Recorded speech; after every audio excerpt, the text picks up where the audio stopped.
ओम नमः शिवाय। गौरी पुत्र गणेश की जय। जय माँ भवानी। नमस्कार प्रिय भक्तगणों, हरितालिका तीज की आप सभी को हार्दिक शुभकामनाएं। माँ पार्वती आप सभी का सुहाग अखंड रखें। सिंदूर की लाली आपके माथे पर सदा दमकती रहे। माँ गौरा आपका सौभाग्य बनाए रखें। आपके घर में सुख समृद्धि और शांति बनी रहे।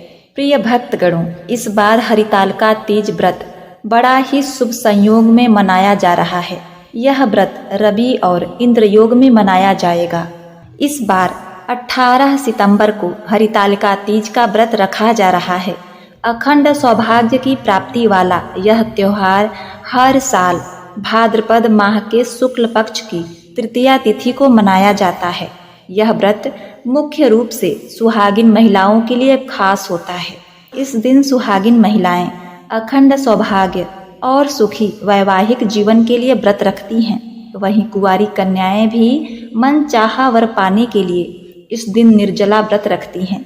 इस व्रत में महिलाएं माँ गौरी और शिवजी की पूजा करती हैं, साथ ही सौभाग्यवती होने का आशीर्वाद मांगती हैं। विवाहित महिलाओं के लिए यह व्रत बेहद ही महत्वपूर्ण माना जाता है। तो प्रिय भक्तगणों, आज हम हरितालिका संपूर्ण व्रत विधि को जानेंगे। तीज की व्रत विधि, सामग्री, शुभ मुहूर्त, पारण इत्यादि के बारे में विस्तार से जानेंगे। तो इसीलिए आज का यह वीडियो बहुत ही महत्वपूर्ण है। पौराणिक कथा के अनुसार पार्वती जी की सखियां उनका हरण करके जंगल में ले गई थीं, ताकि पार्वती जी के पिता उनका विवाह इच्छा के विरुद्ध भगवान विष्णु से ना कर दें। क्योंकि पार्वती जी ने मन ही मन भगवान शिव को अपना पति मान लिया था। पार्वती जी के मन की बात जानकर उनकी सखियां उन्हें लेकर घने जंगल में चली गईं। जंगल में अपनी सखियों की सलाह से माता पार्वती ने एक गुफा में भगवान शिव की आराधना की।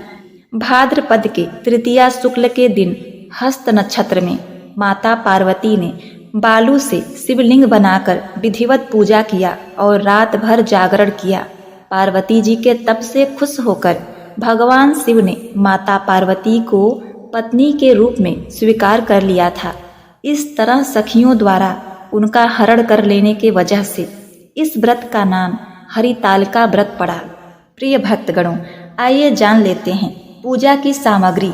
सबसे पहले चौकी, पीला वस्त्र, शिव परिवार की तस्वीर भी ले लें। इसके साथ ही जो सबसे विशेष होता है वो है शिव परिवार की पार्थिव मूर्ति। इसके लिए आप काली मिट्टी से एक शिवलिंग और माता पार्वती श्री गणेश की मूर्ति बना लें। इस तरह आप 3 पिंडी बना लें। अभिषेक के लिए 1 लोटा जल ले लें। कलश स्थापना के लिए गंगा जल, पंचामृत, दूध, दही, शक्कर, घी, शहद को मिलाकर पंचामृत तैयार कर लें। एक बड़ा सा घी का दिया ले लें। उसमें 2 बाती को एक करके दिया को तैयार कर लें।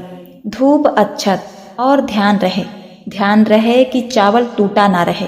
हल्दी, कुमकुम, रोली, सफेद चंदन भोलेनाथ को लगाने के लिए 2-3 जनेऊ या कच्चा सूत 7 बार लपेट कर ले सकते हैं।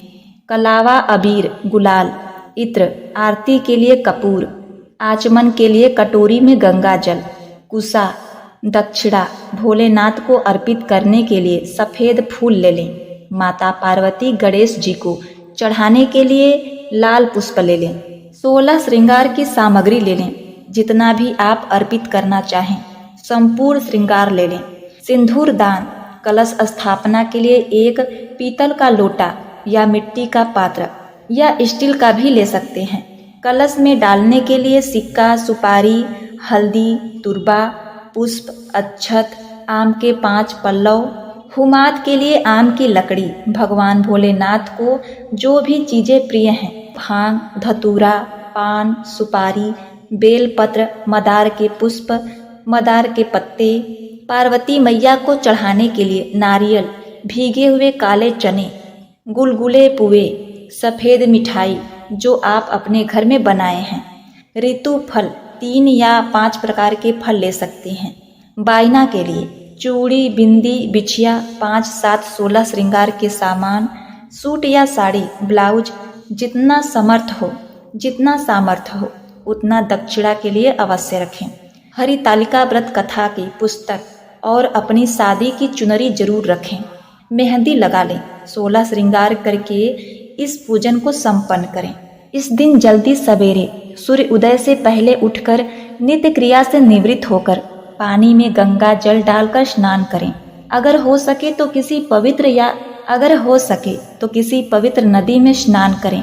इसके बाद भगवान को साक्षी मानते हुए अपने हाथ में जल, अक्षत, दक्षिणा इतनी चीजें अपने दाहिने हाथ में लेकर भगवान भोलेनाथ, माता पार्वती से कहें कि आप इस हरितालिका व्रत को अपने पति के दीर्घ आयु, परिवार की सुख समृद्धि, पुत्र की सुरक्षा, अखंड सौभाग्य के लिए इस व्रत को करने का संकल्प करती हैं।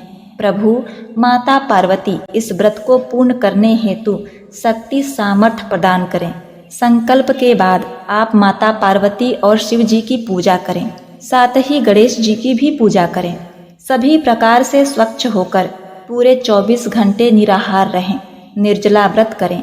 व्रती माता बहनों को व्रत के दौरान प्रसन्नचित मन से भगवान भोलेनाथ, माता पार्वती गौरा का ध्यान करना चाहिए। प्रदोष काल के समय पूर्ण 16 श्रृंगार करके तैयार हो जाएं। सूर्य देव के अस्त होने के पूर्व का समय प्रदोष काल कहलाता है।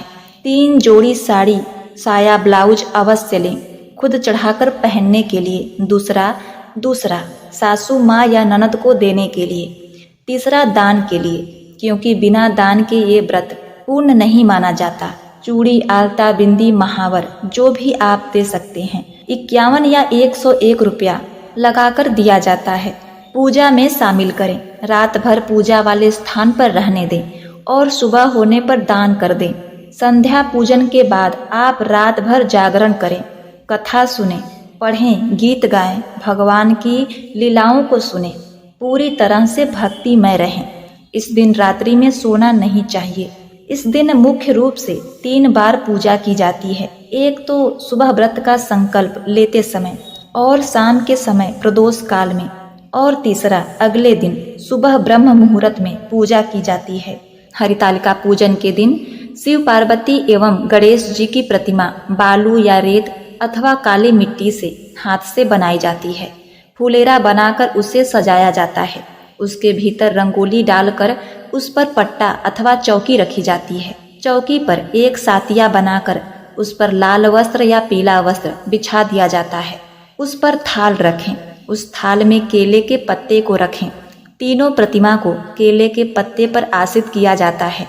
सर्वप्रथम कलश बनाया जाता है, जिसमें एक लोटा अथवा घड़ा लें।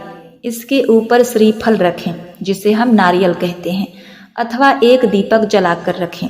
घड़े के मुख पर कलेवा बांध लें। घड़े पर सातिया बनाकर उस पर अक्षत चावल चढ़ाया जाता है। कलश का पूजन किया जाता है।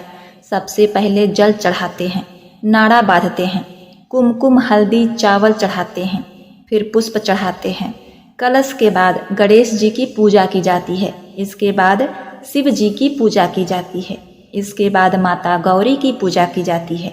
उन्हें संपूर्ण श्रृंगार चढ़ाया जाता है। इसके बाद हरितालिका की कथा पढ़ी जाती है। फिर सभी मिलकर आरती की जाती है, जिसे सर्वप्रथम गणेश जी की आरती, फिर शिव जी की आरती, फिर माता गौरी की आरती की जाती है। पूजा के बाद भगवान की परिक्रमा की जाती है। रात भर जागकर 5 पूजा कर आरती की जाती है। सुबह आखिरी पूजा के बाद माता गौरा को सिंदूर चढ़ाया जाता है। उस सिंदूर से सुहागन स्त्री सुहाग लेती हैं। ककड़ी एवं हलवे का भोग लगाया जाता है। उसी ककड़ी को खाकर उपवास तोड़ा जाता है। अंत में सभी सामग्री को एक पवित्र नदी एवं कुंड में विसर्जित किया जाता है। रात का चढ़ा हुआ फूल, चावल, रोली, पत्ते इत्यादि स्थापित मूर्ति को बिछे हुए कपड़े में इकट्ठा करके गंगा मैया में या किसी पवित्र नदी में विसर्जित कर दें। विसर्जित करने के बाद ब्राह्मण को भोजन कराएं। यदि ना हो सके तो सीधा दें, जैसे कच्चा सामग्री, चावल, आटा, हल्दी, नमक, आलू, सब्जी, कुछ दक्षिणा, इन सब चीज़ों को मिलाकर ब्राह्मण को दान दें। साथ ही रात का श्रृंगार का सामान चढ़ा हुआ वस्त्र सासू माँ या ननद को देकर पांव छुएं और उनका आशीर्वाद प्राप्त करें। अब पारण में 1 लोटा जल, पूजा में कल का चढ़ाया गया प्रसाद, गुजिया, हलवा, फल इत्यादि लेकर पूर्व की तरफ मुख करके माता पार्वती भोलेनाथ से हाथ जोड़कर प्रार्थना करें तथा अपने भूल चूक के लिए क्षमा मांगें। फिर प्रसाद ग्रहण करें। एक विशेष बात और, एक के बाद एक लगातार 2 व्रत कदापि ना करें, अन्यथा यह व्रत खंडित माना जाएगा। आइए जान लेते हैं हरितालिका तीज पर पूजा के लिए शुभ मुहूर्त।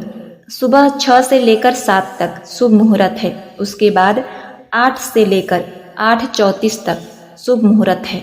वहीं प्रदोष काल में 4 प्रहर की पूजा शाम 6:23 से शुरू हो जाएगी। पहला प्रहर 6:23 से रात 9:02 तक, दूसरा प्रहर 9:02 से प्रातः 12:15 तक, तीसरा प्रहर 12:15 से लेकर 3:12 तक। पंचांग के अनुसार भाद्रपद माह में शुक्ल पक्ष की तृतीया की शुरुआत 17 सितंबर से सुबह 11:08 से हो रही है। यह तिथि 8 सितंबर की दोपहर 12:29 तक रहेगी। उदया तिथि को देखते हुए हरितालिका तीज का व्रत 18 सितंबर 2023 सोमवार को रखा जाएगा। 19 सितंबर चौथा पहर शुभ मुहूर्त है 3:12, सुबह 6:08। प्रिय दोस्तों, उम्मीद करती हूँ यह वीडियो आपको अत्यंत पसंद आई होगी। अगर आपको हमारी यह जानकारी पसंद आई है तो हमारे वीडियो को एक लाइक कर दीजिए। आपका जीवन मंगलमय हो, इसी कामना के साथ आपसे विदा लेते हैं। मिलते हैं नेक्स्ट वीडियो में। तब तक के लिए नमस्कार।